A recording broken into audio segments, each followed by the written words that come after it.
Cássio Marques em Sabatina. Aliás, aí na CCJ, e deve durar 10 horas, é isso?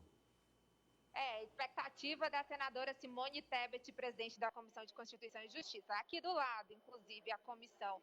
A gente fica aqui aguardando a qualquer momento o movimento do próprio sabatinado Cássio Nunes Marques, que nem na hora do almoço decidiu sair da sala, viu, Amadeu? Ficou ali concentrado. São quase 7 horas de sabatina. 37 senadores se inscreveram para questioná-lo ou então falar algo para ele. E até o momento, cerca de 20 senadores falaram. Pode ser que demore mais 2 horas. Essa é a expectativa.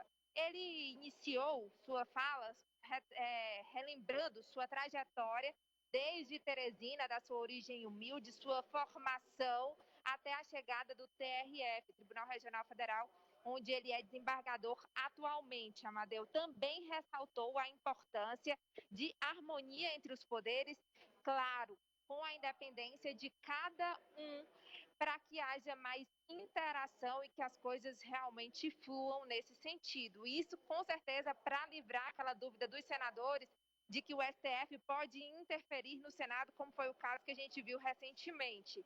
E ele também, Amadeu, disse que sempre vai buscar, pautado na Constituição, garantir os direitos individuais, o direito à vida, os direitos da família, do desenvolvimento sustentável, entre outros tópicos. Inclusive, a gente separou aí a fala inicial, trechos da fala inicial de Cássio Nunes falando sobre democracia, república e Constituição. Vamos ver. A defesa da democracia é pilar fundamental da Constituição Federal. Nesse espaço, defendemos a vida, a liberdade e a diversidade cultural e religiosa da população brasileira. E nesse ambiente de liberdade perante a lei, garantimos também o rico processo de expressão e opinião. Compreendo o papel fundamental da imprensa no processo democrático e espero sempre, da melhor forma possível, contribuir para a solidez de nossa sociedade. O combate à corrupção também é ideário essencial para que se consolide a democracia no país. Mas essa postura não deve se limitar e se concentrar neste ou naquele indivíduo, nesta ou naquela instituição, mas deve ser uma atitude comum às diversas instâncias, instituições e pessoas. A defesa da Constituição Federal oferece a segurança jurídica ao país. Isso contribui para o investimento, o emprego, as garantias individuais e sociais, a defesa do trabalhador, o desenvolvimento econômico. Sem dúvida, por meio da Constituição, alongamos o maior período de estabilidade democrática do país.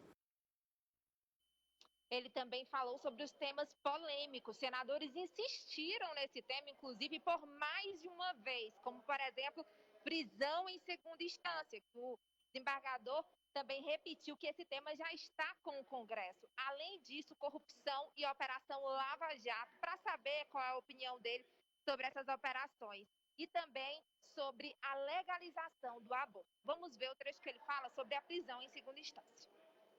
Eu sempre gosto de citar um exemplo.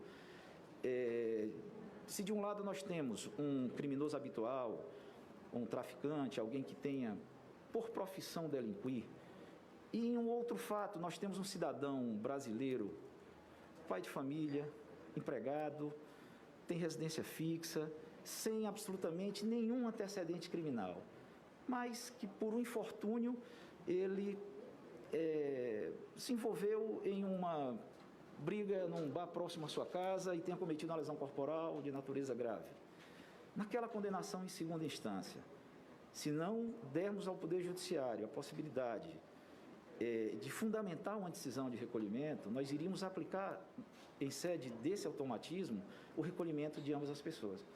Alguém que nunca tinha cometido um crime, que não tem por profissão fazer isso, um cidadão brasileiro, digno, que, por um infortúnio, ele se envolveu em um tipo penal. E, de outro lado, um criminoso habitual. Então, talvez aí deixe apenas de inspiração para que, no momento de decidir, mesmo como regra a prisão, possa ser excetuado casos como esse, para não se cometer uma injustiça e dar o tratamento igualitário a casos que realmente não merecem ser tratados como simétricos.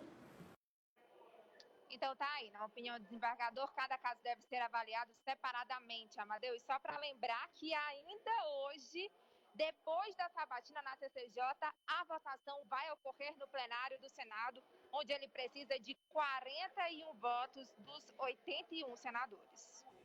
a expectativa é que ele chegue próximo de 60 votos e tenha o nome aprovado ainda hoje para o Supremo Tribunal Federal.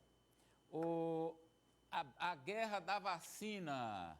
A vacina, o ministro ontem disse que ia comprar para o SUS, hoje o presidente disse que não, e o ministro acordou, infelizmente, né, o ministro Eduardo Pazuello, com a Covid, né, Ranieri?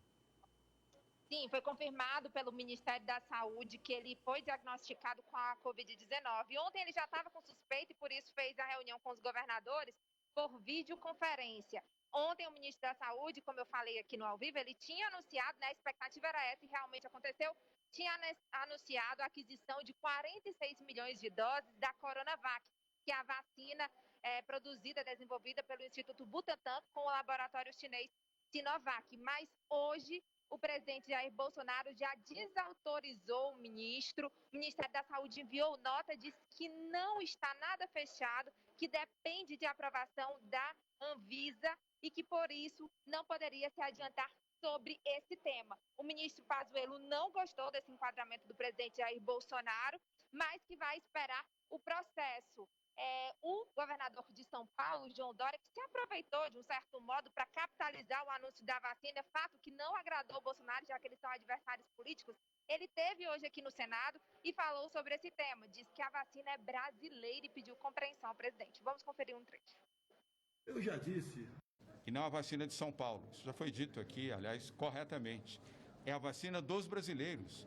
Como foi a H1N1, 80 milhões de doses da vacina, ou seja, a totalidade das vacinas que foram distribuídas pelo Sistema Nacional de Imunização entre abril e junho deste ano foram vacinas produzidas no Instituto Butantan.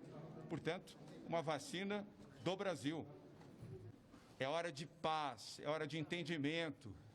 Presidente Jair Bolsonaro, vamos salvar as vidas dos brasileiros, os brasileiros que o elegeram e os que não o elegeram também. Salve vidas, presidente Bolsonaro. Seja grande, tenha coração, tenha compreensão de que a vacina salva e deixa a eleição para o momento oportuno.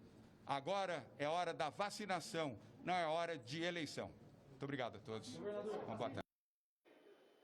Tá, então, Amadeu, aqui em Brasília o clima tá tenso por conta dessa vacina, viu? E só falando ainda da sabatina de Cássio Nunes, antes de entregar para você, por conta do tempo, os senadores que eu consegui falar até o momento, que já se pronunciaram, alguns inclusive com voto aberto, né?